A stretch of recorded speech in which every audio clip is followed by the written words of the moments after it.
Good afternoon and welcome to the Rinks in Hop Hog. I'm Jake Basile. We'll be shortly alongside with Matt Mankiewicz bringing you today's action between the Stony Brook Seawolves and University Delaware Blue Hens. Yesterday night, the Seawolves snapped their three-game skid with a 3-1 win over the Blue Hens, who actually handed them back-to-back losses before the holiday break. Stony Brook looked ready to go last night, peppering Corbin Gustafson, the Delaware Blue Hens netminder, with 40 shots. A 1-1 tie was broken in the second when newcomer Sean Rainville scored a beauty on a shorthanded breakaway. He's one of 4 additions to the team made over the holiday break, alongside Brandon Abazov, Matt Minerva, and a returning Michael Conlon, who played here in the 1920 season, which was his freshman year. He had 17 points and is a welcome addition to this team. All 4 are forwards, and expectations are high for them to help Stony Brook through what will be a very brutal 2022 campaign here. Jake, last night we talked about it a little bit before the game here. The third period, Delaware finds themselves in a 4-3 hockey game, 2 quick goals. Next thing you know, they're out of it. It's something we've seen a few times this season. The Thunder go into the third period in those close game matchups, and they kind of let it slip away. I want the Thunder to get back to what I saw last weekend out of them. They went down, and each of those 3 games against Port Huron came out on top in 2 of them. They did lose that second game, but they were down 2-0 and came back. That's the fight. That's the resiliency I want to see. They've lost 8 one-goal games this season. They've lost 13 within 2, so it's a close game losses that have dictated this Thunder season. They need to find that resiliency. Right, and looking at some positives from yesterday, because obviously there was, Coach Pence felt like this team played very good yesterday, and we agreed with that. That first line looked really good yesterday. Yeah, Stevens jumping into the lineup, playing alongside Marker and Cangelosi. That's a tall task to ask of a new guy, for sure. I mean, those are 2 top gunners in this league, especially Ryan Marker. We're going to see a new face on that line tonight, as you mentioned, with Shane Morrissey. But I really liked what I saw out of Stevens. He pretty much created that Cangelosi goal that kicked off the Thunder scoring yesterday by putting all that pressure on Yuri Kostuka. So I'm going to look to his speed tonight, and I'm going to be excited to see it. They made the mistake of letting me back in the booth, but I couldn't think of anybody else I'd rather be sharing it with. Exactly right. As we just snuck back up here for game 2, so I put on a suit and I just walked right in. Nothing. I couldn't believe it. It was pretty crazy. But speaking of sneaking, Delaware's going to try to sneak out a win in game 3 here. And we talked about last night, 5-3 special teams was the difference. It was. Thunder, over the last 2 weeks, have let up 5 shorthanded goals. 2 came last night. 1 came on Friday night. They're going to have to limit the mistakes on the power play. Power play is a chance for your team to take the advantage of the game, and they have not done that at all. They ran the risky 5 forwards power play unit. If they're going to do that, they're going to need to understand that one of the guys has to play a little bit conservative. We saw a lot of pinching, a lot of lunging at 50-50 pucks. 2-on-1s with the forwards back are never ideal positions to be in, and they got burned twice last night. Minerva against Emmerich on the dot. Minerva wins it, pushes it out for Pepe. Kick pass to Malfetto.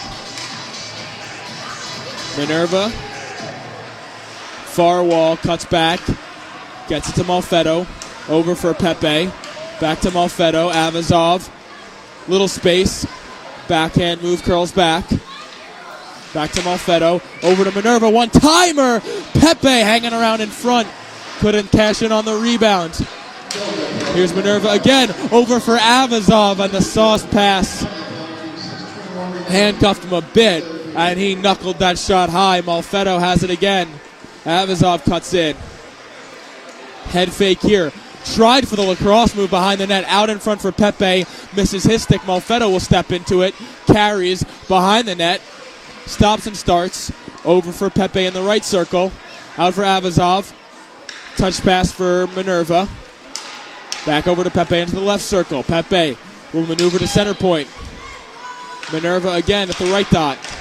Pepe from the line with a bullet, and that one never got through. 5-on-3 here for the Seawolves.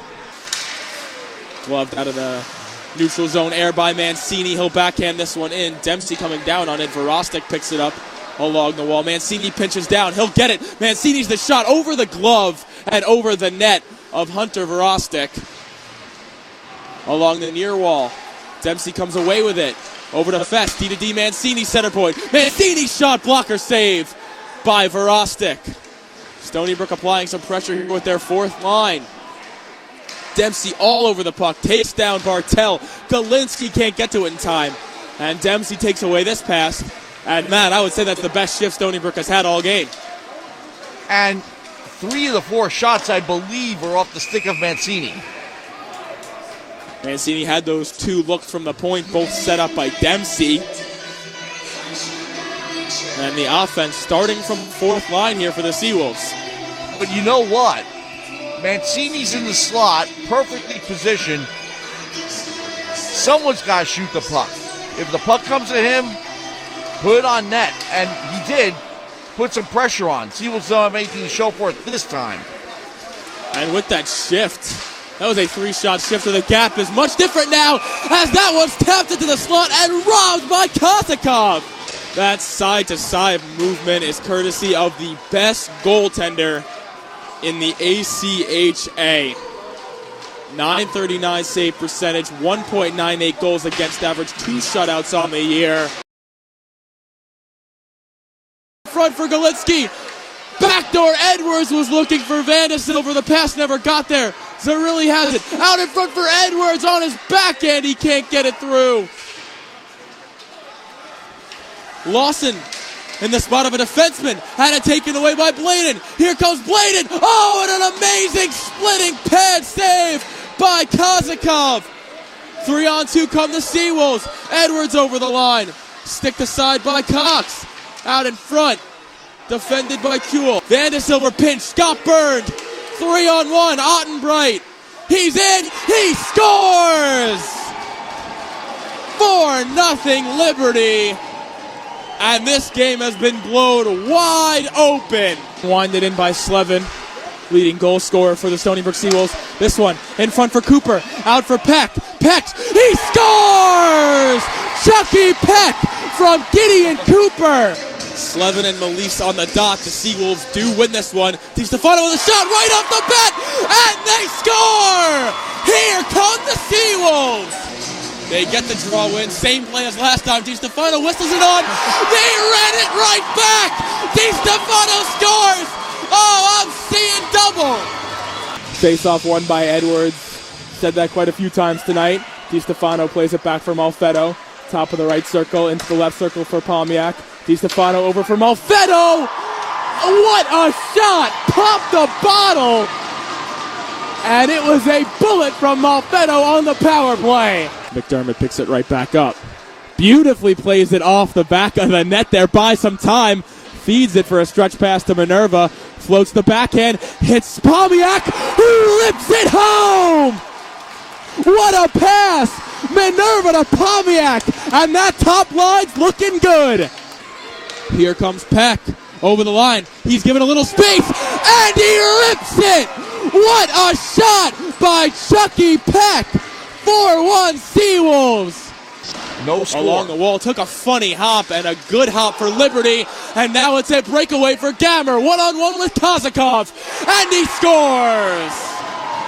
A funky hop off the boards, hit the Zamboni door, wound up on a platter for Brett Gammer, and it's 1-0 Liberty. Cutting off this pass is Thomas Liebold. In, save, rebound left there. Liebold around, out in front for Palmiak, they score!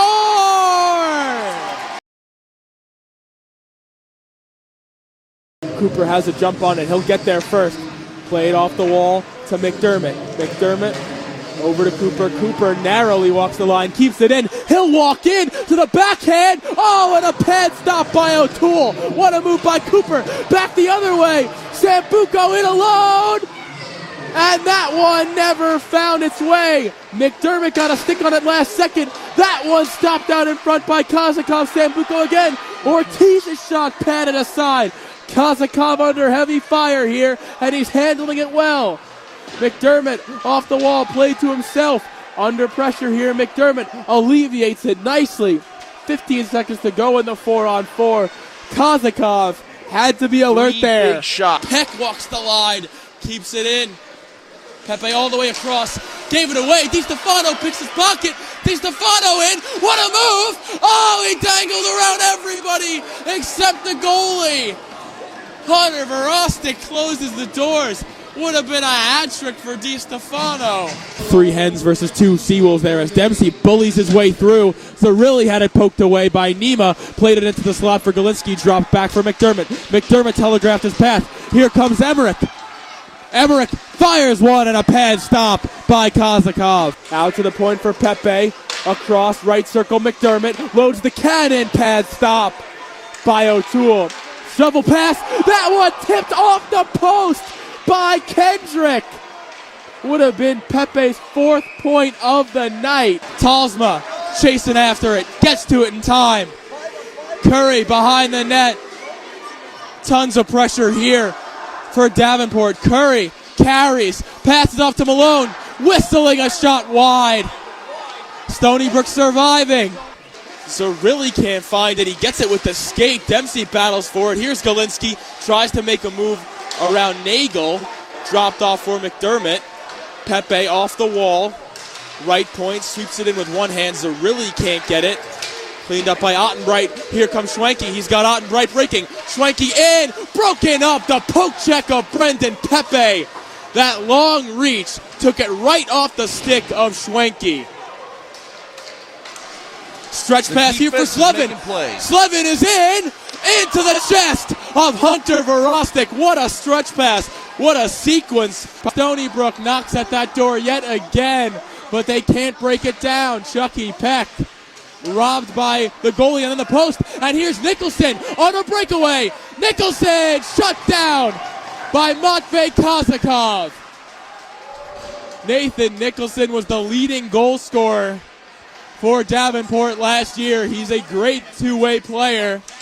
And Matvey Kozakov closed the doors on him as Pepe leads the charge into the zone. Avazov drops his shoulder, drops his head, cuts deep, curls back for Pepe. The wraparound try is stopped by Gustafson. Nearly caught him sleeping there. A creative play by Avazov and Pepe. Minerva drops back. His pass is cut off beautifully by Fultz, and it'll be a 3-on-0 for Liberty. Turned into a 2-on-0, and Mancini got back. Oh, what a poke check by Mancini. Out in front comes Gammer, and he's shut down by Kozakov. How did Mancini get back in time? DeCarlo hassled, forced him to give up the puck to Mancini, and here he comes. Over the line, left circle behind the net, with speed, curls around, all the way through, across for Liebold. Liebold shot backdoor for Dempsey. Can't get a handle on it. Geigel plays it into some open space. The Drexel Dragons collapse on it. It's DeCarlo. Played in deep. Ortiz and Mancini chasing it down. Ortiz gets there first. Loses the one-on-one battle, though. Played up the wall for Geigel. Great touch pass. And here's a 2-on-1. It's Malata with Liebold. Malata into the pads. And Liebold is buried by DeCarlo in front of the net. And DeCarlo's going to go. I mean, the best way to kill a penalty is to score one of your own. We talked about it last night when Carolina had the 2 shorthanded goals. Now Delaware returning the favor tonight. Dan Cangelosi with a beautiful snipe there. And that's a huge momentum boost because not only are you killing a 5-minute major, a non-releasing 5-minute major. So all of that is wiped away and you pad your lead to finish it off. Carolina did come back after that to score a goal to make it 5-4, but nonetheless, a really successful penalty kill and one that's a big morale booster in a tight game. Devaney up to Andrusenko.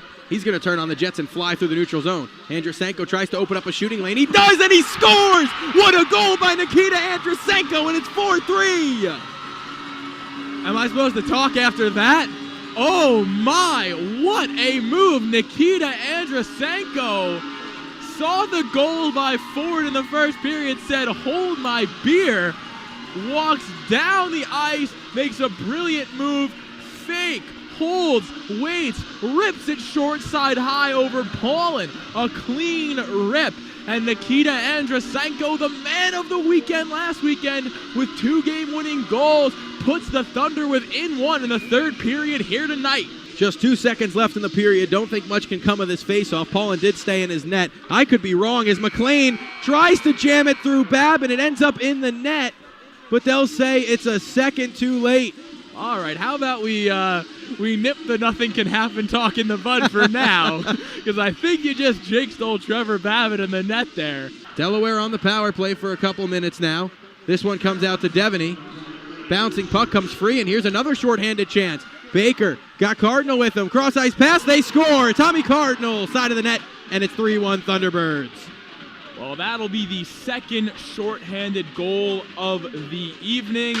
It'll be the third shorthanded goal of the weekend that the Thunderbirds have scored. It's a tough decision there by Devaney at the offensive blue line. Stepped up, chipped it in to the chest of the Thunderbirds on-rusher, and it was a 2-on-1 with a forward back in Morrissey, and that's a play that two skilled players can exploit there.